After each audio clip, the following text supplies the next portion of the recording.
दोस्त नमस्ते प्रणाम, अपने यूट्यूब पे स्वागत करते हैं। बहुत पुराना ये सोहर गीत है। अगर आप लोग के अच्छा लगे तो आप लोग सपोर्ट शेयर लाइक कमेंट जरूर करना।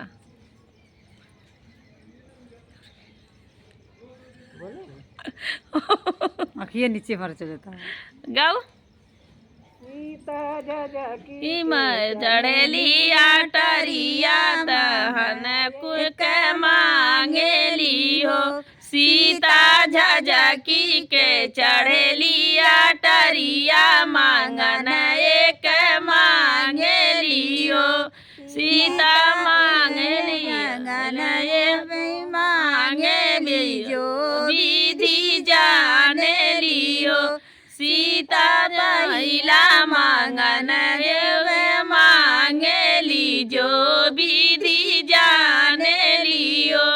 सीता मांग लिया जो दिया के राजत सरजुना है मांगे हो, सीता मांग लिया जो दिया के राजत सरजुना है मांगे हो,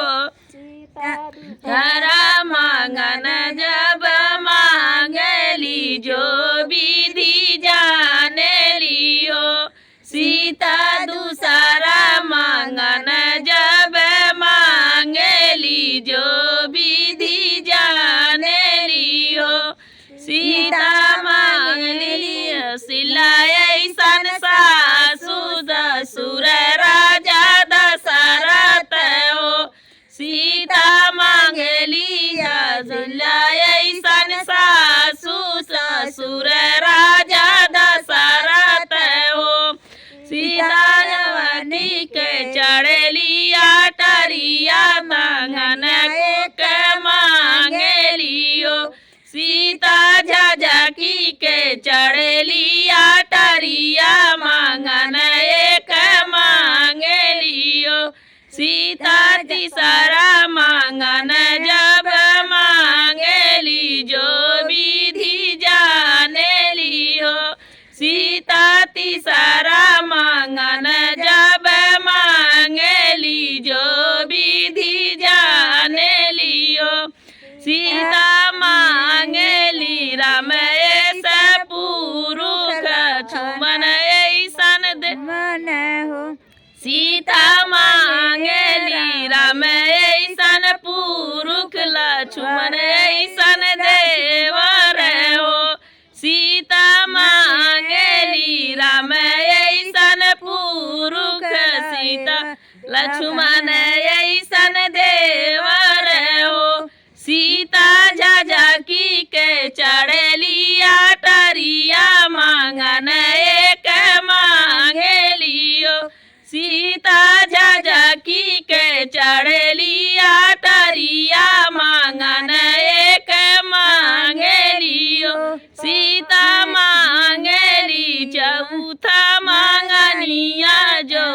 विधि जाने लियो, सीता मांगेली चौथी मांगनिया तवन विधि जाने लियो, सीता मांगेली लवकुश,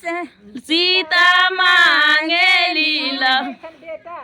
सीता मांगेली लवंग ऐसन बेटा लाचिया ऐसन बेटी न हो, सीता मांगेली लाची ऐसन बेटा लाचिया ऐसन बेटी न हो, सीता झजकी के चढ़ेली आटरिया मांगन एक मांगेलियो, सीता झजकी के चढ़ेली आटरिया मांगन एक मांगेलियो। बहुत सुंदर पुराना सोहर गीत। अगर आप लोग के पसंद पड़े जरूर शेयर करना।